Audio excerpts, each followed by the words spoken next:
Hello, I'm Professor Sims, and this is Microbiology, Lesson 1. This is the first out of 10 lessons as part of my Fundamentals of Microbiology course. If you're currently enrolled in this course, please see the syllabus and the Moodle site for more course information. There are a lot of learning objectives for this unit.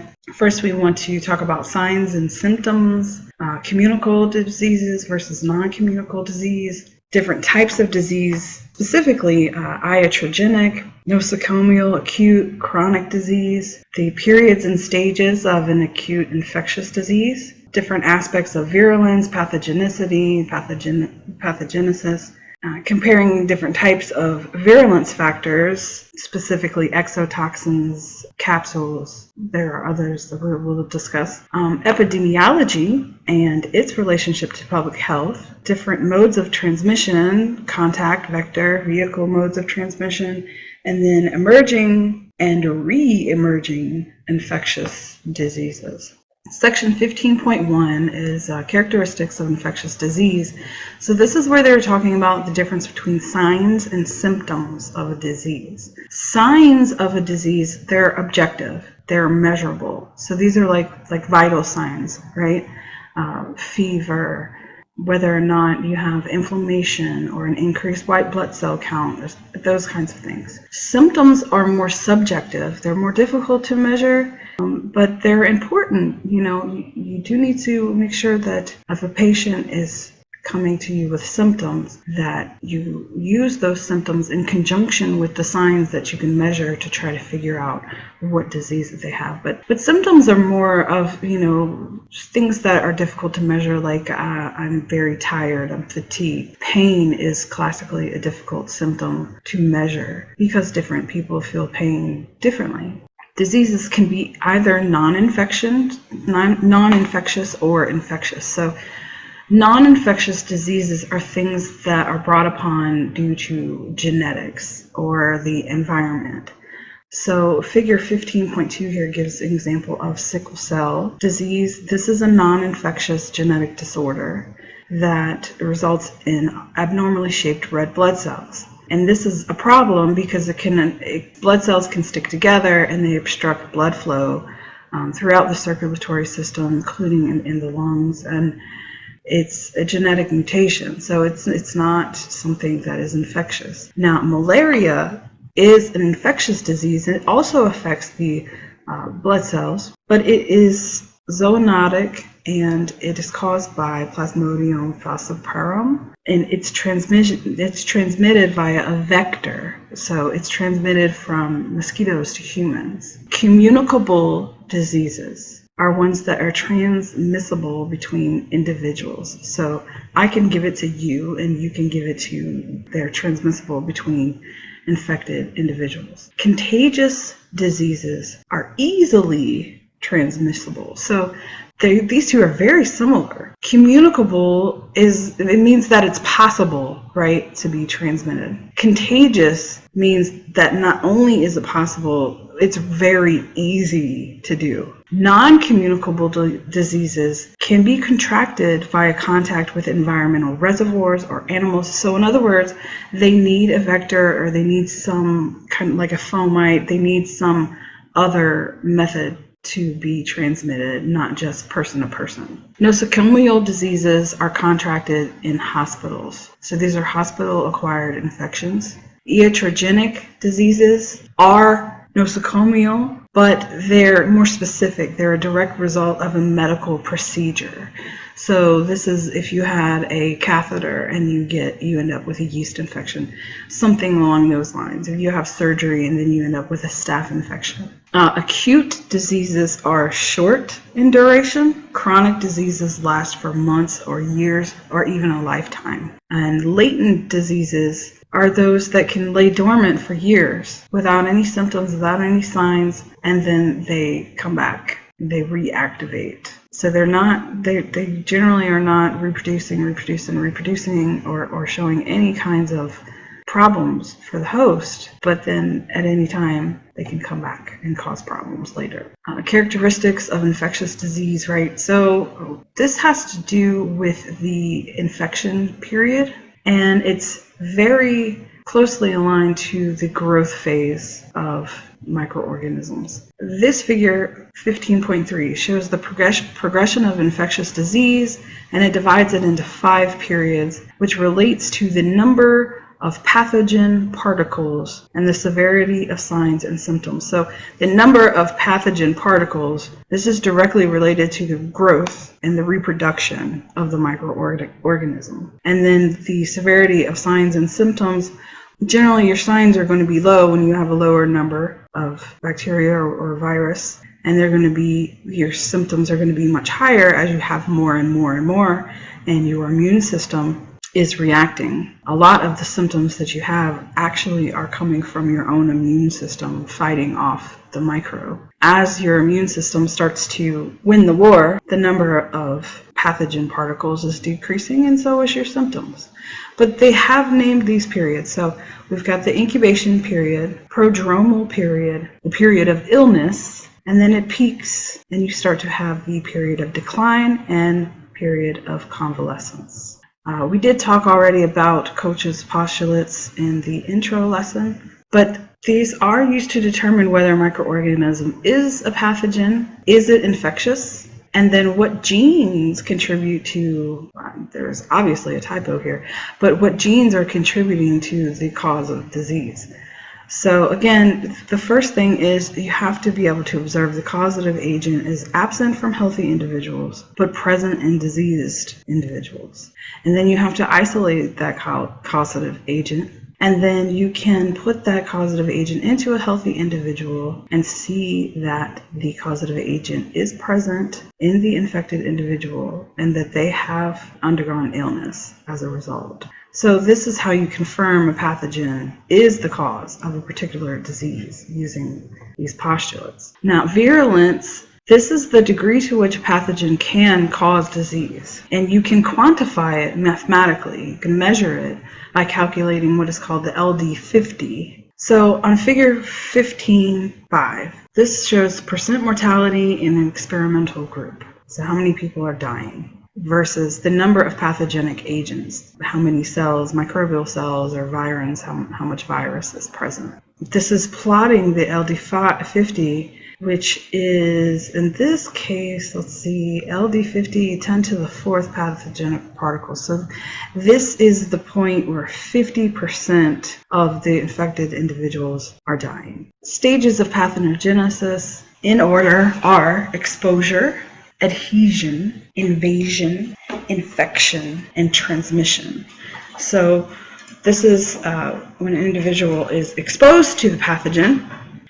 Then after exposure, the pathogen has to adhere. So it has to attach or somehow become embedded in order to then invade. And then between like invasion and infection, this is where the microorganism actually starts to grow and reproduce. And then, of course, after it has done its job in one host, it wants to go to another host. So transmission is the last step of pathogenesis. And then the process starts again. Primary pathogens versus opportunistic pathogens.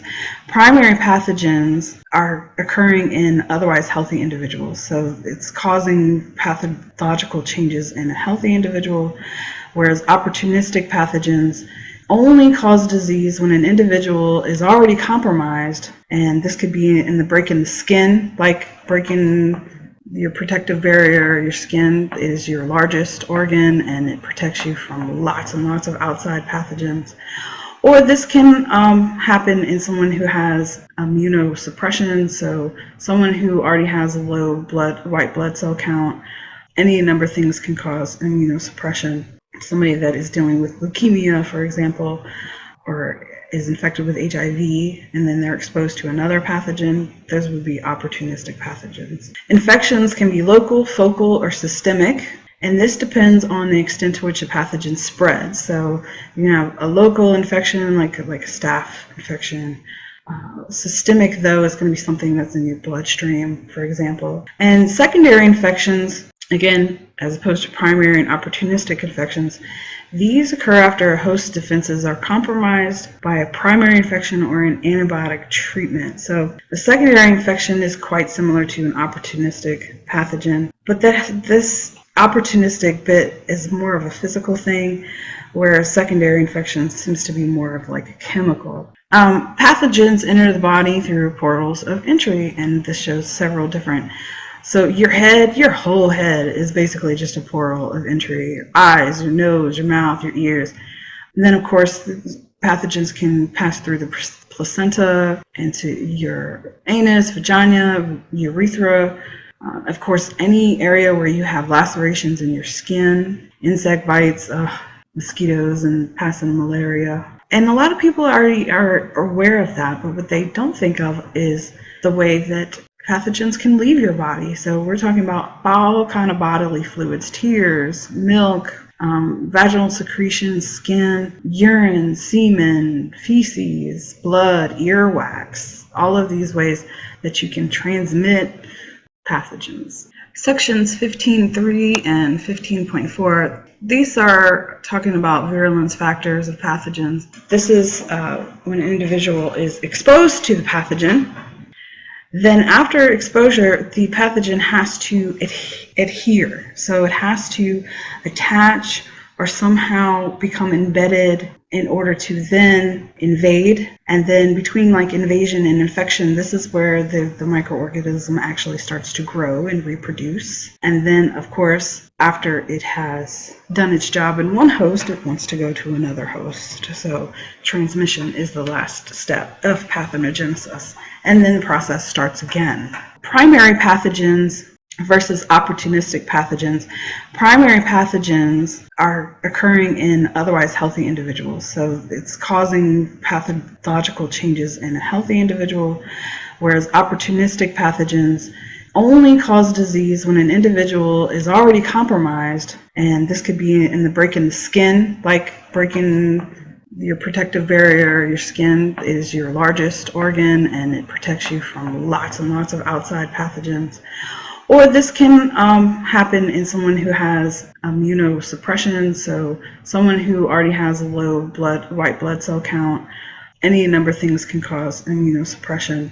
Somebody that is dealing with leukemia, for example, or is infected with HIV, and then they're exposed to another pathogen, those would be opportunistic pathogens. Infections can be local, focal, or systemic. And this depends on the extent to which a pathogen spreads. So you have a local infection, like a staph infection. Systemic, though, is going to be something that's in your bloodstream, for example. And secondary infections, again, as opposed to primary and opportunistic infections, these occur after a host's defenses are compromised by a primary infection or an antibiotic treatment. So the secondary infection is quite similar to an opportunistic pathogen, but this opportunistic bit is more of a physical thing, where secondary infection seems to be more of like a chemical. Pathogens enter the body through portals of entry, and this shows several different. So your whole head is basically just a portal of entry. Your eyes, your nose, your mouth, your ears. And then, of course, pathogens can pass through the placenta into your anus, vagina, urethra.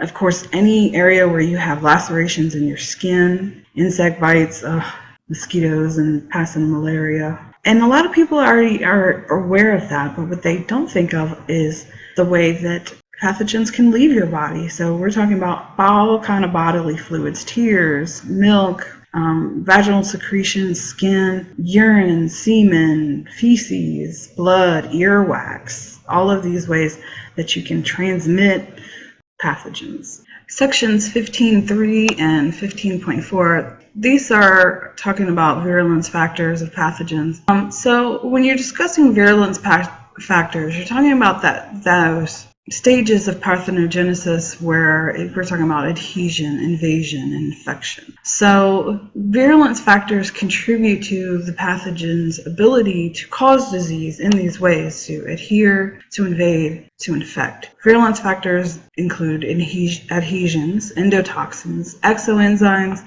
exotoxins, capsules, antigenic variation, and other things. So we're going to go through some of that.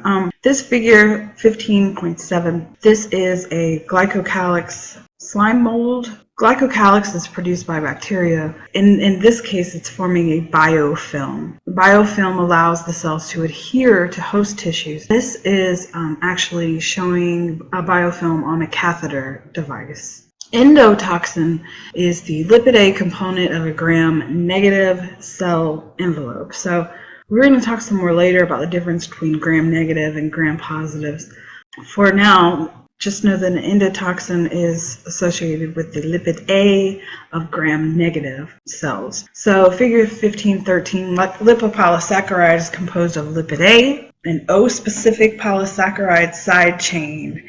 Okay, lipid A, here's the important bit, is the toxic component that promotes inflammation and fever. And see, both of these are signs, not symptoms. Exotoxins are proteins that are secreted mainly by gram-positive. So endotoxin, gram-negative. Exotoxin, gram-positive. They are secreted by some gram-negative bacteria, but they're usually associated with gram-positive bacteria. This is figure 15.14, showing a B toxin. B component binds to host cell through its interaction with specific cell surface receptors. The toxin is brought in through endocytosis. And once it's inside of a vacuole, the A component separates from the B component, and the A component gains access to cytoplasm. But essentially, this is showing the exotoxin that has come from a pathogenic microorganism and how it is attaching to a cell receptor in the host cell. In that way, it is brought into the host cell, where it then reproduces and causes infection. Pathogens can evade host cell immune response. In other words, they can make it to where the immune system can't fight them off. And they can do this by producing capsules to avoid phagocytosis, or by degrading antibodies, or through antigenic variation. So figure 15.17, this is showing capsules that are surrounding bacterial cells. So these are the cells, and then this capsule is made up of glycocalyx, which protects from desiccation, and it protects from being able to be fought off by host cells. This part here, they're showing antibodies. Antibodies normally function by binding to antigens that are on the surface of pathogenic bacteria, and this can induce phagocytosis. Some bacteria make proteases, which break down the host's antibodies, and in that way they avoid phagocytosis. This is an example here of antigenic drift and antigenic shift. This is found in influenza. So figure 15.18, antigenic drift, antigenic shift, and influenza virus. So in antigenic drift, mutations in the genes for the surface proteins neuraminidase and or hemagglutinin result in a small antigenic shift change over time. In antigenic shift, there is a simultaneous infection of a cell with two different viruses, resulting in a mixture of the genes. So the resultant virus possesses a mixture of proteins of the original viruses. So essentially what's happening here is the virus is able to disrupt the genetic makeup of the cells such that it no longer produces the antibodies. It can't fight off the pathogen anymore. And in drift, it's a small change. In shift, it's the host cell is being attacked by different viruses at the same time, and you have a large genetic change. Fungi initiate infections through adhesins with receptors on host cells. Some fungi can make toxins and exoenzymes, and they can produce capsules. So fungi can do a lot of things in order to evade the immune system and to improve its ability to adhere and to invade host cells. Protozoa adhere to target cells through complex mechanisms that can cause cellular damage and release cytopathic substances. They can avoid the immune system through antigenic variation and produce capsules. See, so again, you have another example where they have different ways to increase their virulence. Helminthic worms avoid the immune system by coating their exteriors with glycan molecules that make them look like host cells. So they're like little Trojan horses. They're in disguise. And they can simultaneously even suppress the host's immune system. Tricky little buggers. Epidemiology. This is the study of factors influencing occurrence, transmission, frequency, distribution, prevention, and control of disease in human populations. Epidemiology is the science of public health. Morbidity means that you're in a state of illness. Mortality refers specifically to death. Morbidity rates and mortality rates are of interest to epidemiology. Incidence versus prevalence. Incidence is the number of new cases, usually expressed as a proportion versus a specific time period. Prevalence is the total number of people affected and is usually expressed as a proportion, number of infected individuals over a certain time period or a certain area. But the main difference between incidence and prevalence is incidence is new cases, usually during a shorter time period. Prevalence is the total number of cases. Sporadic diseases occur rarely, and generally they're not focused in a geographical area. Endemic diseases occur at a constant, usually low level, and they're prevalent in a population. So this is like the normal baseline level of disease occurrence. But then you have an epidemic. An epidemic is when the prevalence of a disease increases quickly, like as a factor of time. Pandemic is very similar to an epidemic, but the increase is happening over a large geographic area. Epidemic diseases occur suddenly. Pandemic diseases are widespread. An epidemic occurs when a disease outbreak occurs on a significantly larger than expected level. This is showing figure 16.4, a seasonal epidemic set by CDC based data from previous 5 years. When actual mortality rates exceeds this threshold, a disease is considered to be epidemic. So they do measure and track diseases and epidemics and outbreaks and pandemics. So over here you have the percentage of a population versus time. And then there's a certain threshold where if it goes above this threshold, it's no longer considered endemic. It's now considered epidemic.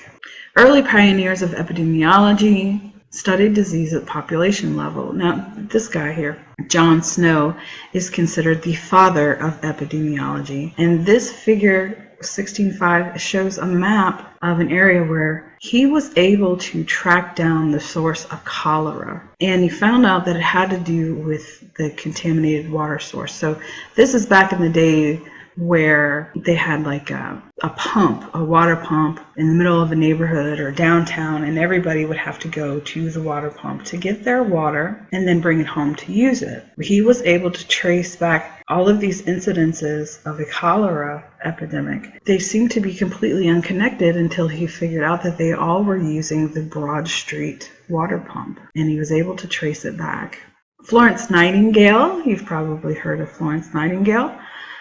She was a nurse in the Crimean War, and this figure over here is showing that there was a number of fatalities in soldiers by month, okay? So that's your percentage of the population versus time. There was various causes for fatalities, but the total number of the people that died in a particular month is equal to the area of the wedge for that month. And the colored sections of the wedge represent different causes of death. So the pink, we have wounds, preventable diseases, preventable infectious diseases is in gray, and the all other is in brown. So again, this is epidemiology. She was tracking the epidemic over time. Joseph Lister is shown here in figure 16.8. He was the first person to use carbolic acid, otherwise known as phenol, during surgery. So he was the first person to understand really the significance of sterilization during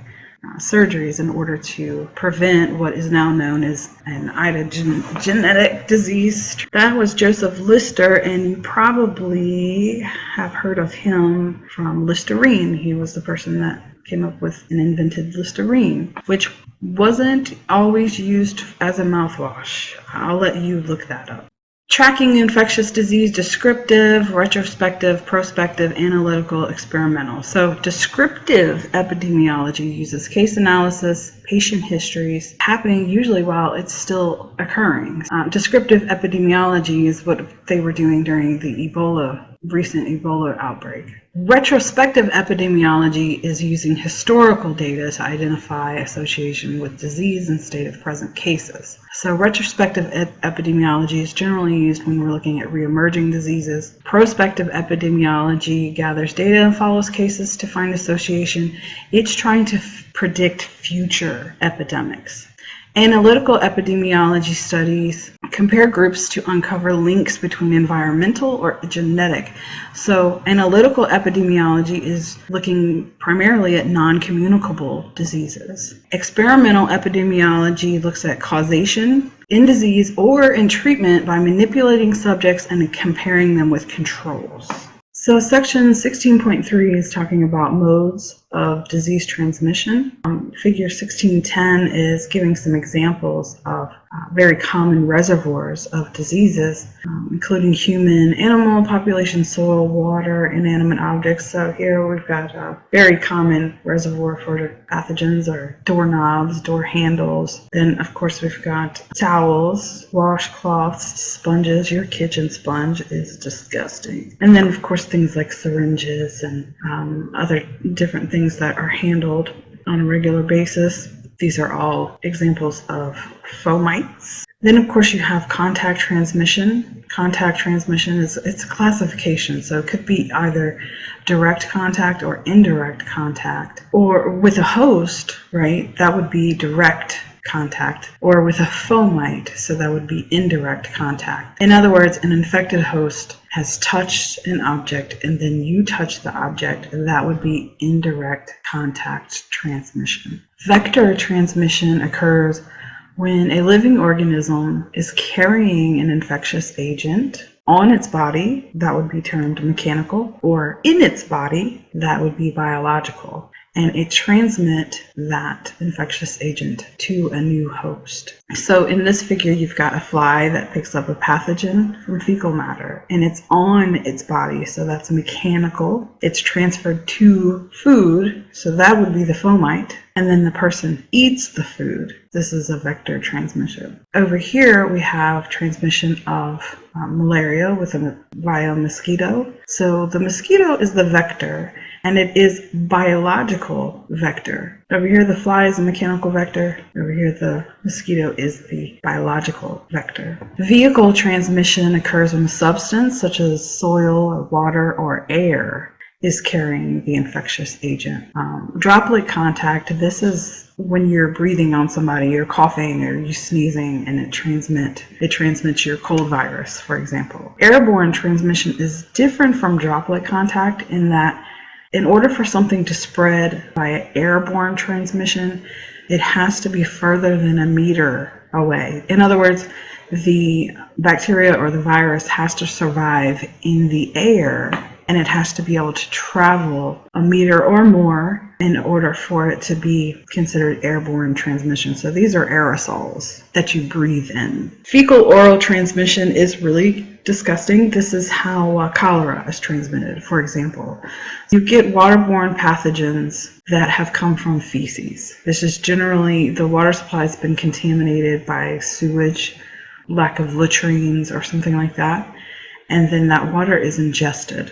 And then, of course, you have healthcare-associated infections, also called nosocomial infections, also called hospital-acquired infections. And these are facilitated by medical interventions with a high concentrated of susceptible immunocompromised individuals. In other words, you get a whole bunch of sick people together, and they start spreading around the sickness. In the U.S., the global public health, right, this is 16.4. In the U.S., Centers for Disease Control, also known as CDC, these guys monitor notifiable diseases. In other words, diseases that they can report on. They publish the weekly reports in what is known as the Morbidity and Mortality Weekly Report. The World Health Organization, WHO, this is an agency of the U.S. that collects and analyzes data on disease occurrence, coordinates public health programs in response to international health emergencies. The WHO and the CDC monitor and prepare for emerging diseases. Emerging diseases are ones that are new to human populations or have been increasing recently. So They are upcoming epidemics of a disease. This is figure 1616, and it's saying before the Ebola epidemic of 2014-15, Ebola was considered an emerging disease because of several smaller outbreaks between the mid-90s. And so when they're talking about outbreaks, they are talking about epidemics, but they're small numbers of cases. And then phew, all of a sudden we have an epidemic, and you could also classify this as a pandemic because it's happening all over the world, or it was in 2015. Re-emerging diseases making a comeback. So they had been knocked down, and now they're coming back. And these are the ones that are really scary, because generally when you have a disease that's being suppressed or under control, that's because of medications, vaccines, antibiotics, things like that. For a disease to be re-emerging, it means either the antibiotics are no longer working, so you can have antibiotic resistance, right? Or the vaccines are becoming unavailable or difficult to produce. That is something. Or, you could have people opting out of vaccinating their kids, for example, which is why we have measles that are re-emerging. In the case of chikungunya, we have mosquitoes that are booming in population, and they're crossbreeding even, and they're invading areas where they have never lived before. So swine flu made a comeback in 2009. Probably a lot of y'all remember that. That is the end of Lesson 1 material. Thank you guys for watching. Don't forget to do the reading. Check the description for more videos related to these topics, and leave your questions for me in the comments section below.